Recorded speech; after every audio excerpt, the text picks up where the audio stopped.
आप तो तब से ले ही रहे थे हम नहीं नहीं, ये बैनर चेंज हो रहा है ना, ले नहीं रहे थे। कैसी बातें कर रहा था।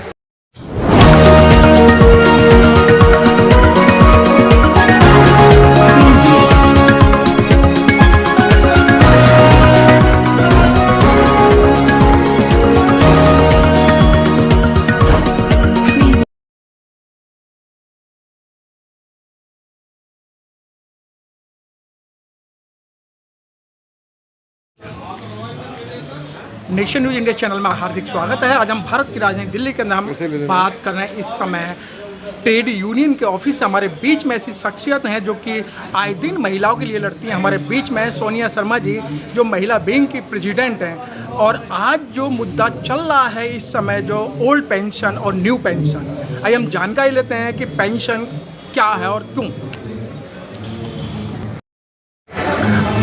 आज इस समय पूरे देश के अंदर त्राही त्राही मच रही है ओल्ड पेंशन को लेके और न्यू पेंशन को लेकर। ओल्ड पेंशन में और न्यू पेंशन में क्या अंतर है, क्योंकि एक अफसर हैं आप रेलवे के अंदर। देखिए, ओल्ड पेंशन स्कीम जो आप सुनते आ रहे हैं वो हमारा एक मौलिक अधिकार है। जैसा कि आप सभी लोग जानते हैं कि 60 साल की उम्र तक कर्मचारी रेल की सेवा करता है, सरकार की सेवा करता है। लेकिन जो सरकार कह रही है कि उसका जो है इस पेंशन के ऊपर अधिकार नहीं है। 60 साल हमने लगा दिए कि हम अपने परिवार को, अपने बच्चों को पालते हैं, वो बच्चे बड़े होकर अब्रॉड चले जाते हैं और उसके बाद क्या माँ बाप जो है ओल्ड पेंशन स्कीम ही उनका सहारा होता है, ये पेंशन ही उनका सहारा है जिससे कि वो अपना खर्चा चला सकते हैं, अपना जीवन गुजार सकते हैं। लेकिन सरकार ने जो ये न्यू पेंशन स्कीम का जो एक शगुफा चलाया है, वो न्यू पेंशन स्कीम का मतलब तो यही है कि सीधे सीधे कि हम लोग सड़कों पे उतर के भीख मांगेंगे। अगर मान लीजिए न्यू पेंशन स्कीम इतना ही अच्छा इनका वर्चस्व है तो सबसे पहले ये संसद से क्यों नहीं शुरू करते, पार्लियामेंट से क्यों नहीं शुरू करते। पहले अपने विधायक, अपने एमपी, अपने एमएलए के ऊपर इस न्यू पेंशन स्कीम को लागू करें, उसके बाद हम सहर्ष से स्वीकार करेंगे।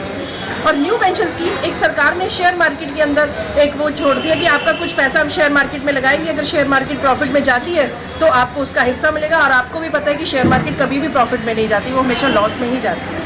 सोनिया जी, इस समय सरकार कह रही है कि अगर हम ओल्ड पेंशन देते हैं तो देश दिवालिया हो जाएगा और देश के अंदर खाने के लिए लोग त्राही करेंगे। आप बिल्कुल सही कह रहे हैं। जब जो लोग पैसों का गबन करके बाहर देश में भाग जाएंगे तो देश तो दिवालिया होगा ही ना।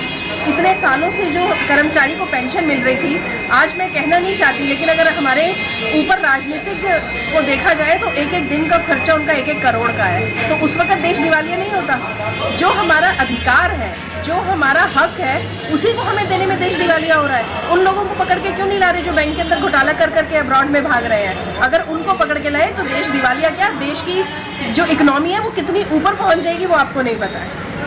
मैडम, आप ऐसी बातें कह रही हैं, वो 24 घंटे काम करते हैं और उनके बच्चों का बुरा हाल है और आप कह रहे हैं कि वो बाहर भाग जाते हैं। किनके बच्चों का बुरा हाल है? आप एक कर्मचारी के घर में आके उनके बच्चों का हाल देखिए। आप उन लोगों का हाल देखिए जो न्यू पेंशन स्कीम के अंतर्गत आ रहे हैं, अपने खाने के लिए मोहताज हो चुके हैं, वो भीख मांगने के ऊपर मोहताज हो चुके हैं। आज उनकी ये स्थिति आ गई है कि वो बस एक सड़कों पे जाके भीख नहीं मांग रहे। मैडम, न्यू पेंशन और ओल्ड पेंशन में क्या अंतर है? अगर मैं एक सीधी बात करूं, रेलवे के अंदर एक चपरासी है, उसको न्यू पेंशन कितनी मिलेगी और ओल्ड पेंशन कितनी मिलेगी? देखिए, अगर हम ओल्ड पेंशन की तरफ जाते हैं तो हमारी जो बेसिक होती है, तकरीबन जब हम रिटायरमेंट की अवधि पर पहुंचते हैं तो हमारे 50,000 के आसपास हमारी पेंशन आती है, जिसमें कि एक भली भांति हमारा गुजारा हो सकता है, हम दूध, ब्रेड, रोटी खा सकते हैं। जो आप न्यू पेंशन स्कीम मिलते हैं, मेरे हिसाब से 1500 से 2500 रुपये से ज़्यादा का नहीं मिलता है उसे किसी भी कर्मचारी को। ठीक है मैडम, जब नौकरियां ही खत्म हो जाएंगी, अधिकतर सारा प्राइवेट हाथों में जा रहा है।